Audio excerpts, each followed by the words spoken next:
কুরবানি না দিয়ে কুরবানির টাকা দান করে দিলে ওই সওয়াব পাওয়া যাবে কিনা, এই প্রশ্নগুলো কিন্তু আমরা আগে শুনতাম না।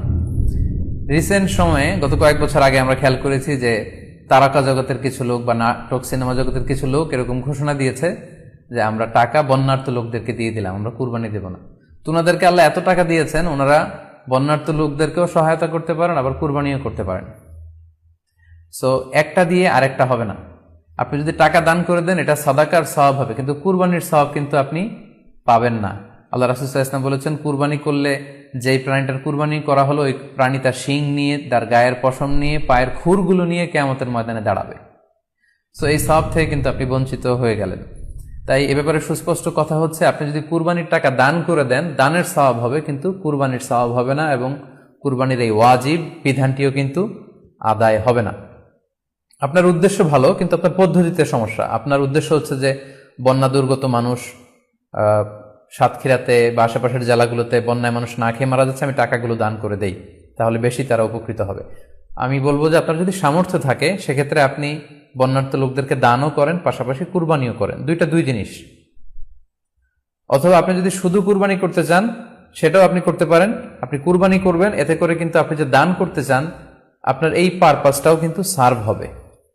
কিন্তু কুরবানির টাকা দান করে দিলে কখনো কুরবানি আদায় হবে না।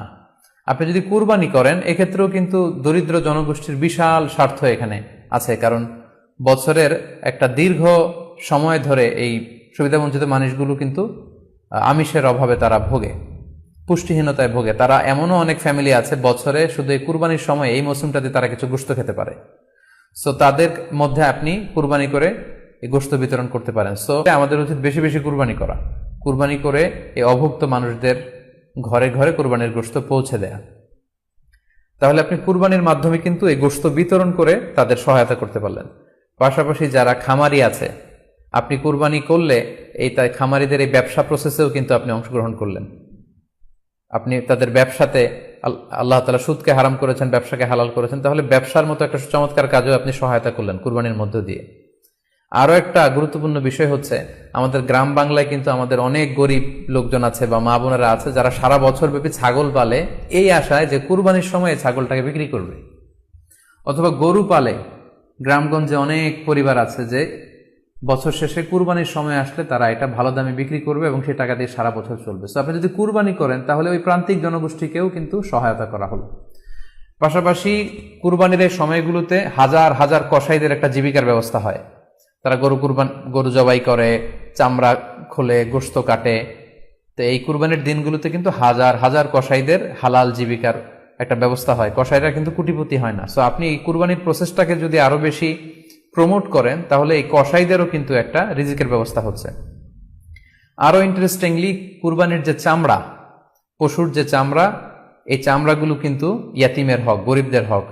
সো আপনি কুরবানির চামড়া বিক্রি যদি করে দেন, চামড়া চাইলে আপনি ব্যবহার করতে পারেন, অথবা বিক্রি করলে এটা কিন্তু ইয়াতিমখানাতে, মাদ্রাসাগুলোতে, অভাবী মানুষদেরকে এই দামটা কিন্তু দিয়ে দিতে হয়। ফলে কুরবানির এই চামড়া থেকে কিন্তু মাদ্রাসাগুলো বা ইয়াতিম ছাত্রছাত্রীরা উপকৃত হচ্ছে।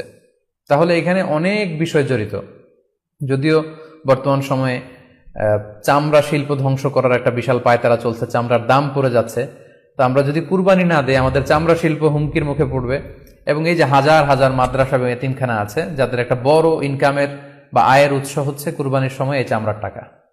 সো মানে with all this discussion it seems that through sacrifice you can contribute more. আপনি যদি কুরবানি করেন এবং এটা যদি বেশি বেশি করেন তাহলে আপনি যে চাচ্ছেন অসহায় মানুষদেরকে সহায়তা করতে, এটা আরো বেশি বেশি করা হলো, বেশি বেশি করা হলো। তাদেরকে গোশত বিতরণ করে আপনি সহায়তা করলেন, খামারিদেরকে ব্যবসার ক্ষেত্রে সহযোগিতা করলেন, গ্রামের যে নারীরা ছাগল পাললো, গরু পাললো তাদের সহায়তা করলেন, কসাইদের হালাল জীবিকার জন্য সহযোগিতা করলেন, মাদ্রাসার ইয়াতিম ছাত্রদেরকে আপনি সহায়তা করলেন। সো আমি বলবো যে কখনো এই ভুল সিদ্ধান্ত নেবেন না যে কুরবানির টাকা আমি দান করে দেব। না, আপনি কুরবানি করবেন, এতে আপনার কুরবানির ওয়াজিবও আদায় হবে, গরিবদেরকে সহযোগিতাও করা হবে। সেক্ষেত্রে যদি আপনি স্বাস্থ্য ঝুঁকি মনে করেন, সেক্ষেত্রে আপনি সরাসরি হাটে যেতে না চাইলে অনলাইনে গরু ক্রয়